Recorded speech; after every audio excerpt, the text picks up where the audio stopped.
Hi, it's Stacy from Proven Winners ColorChoice Flowering Shrubs, and I am here with a beautiful, well-established Tuff Stuff mountain hydrangea.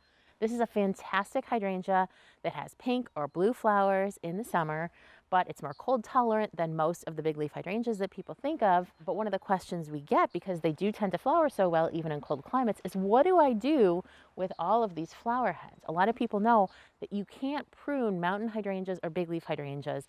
You can't just trim them back because these buds that you see on the plant, they already have the flower buds that are going to bloom this summer. So we don't want to remove those, but we do want to remove these old flowers. They probably aren't going to fall off on their own, and it will really just neaten the appearance and get it a fresh start for the spring. So all you do to do this is simply take the flowering stem and trace it back to where that bud, we can clearly see that bud, and snip it off.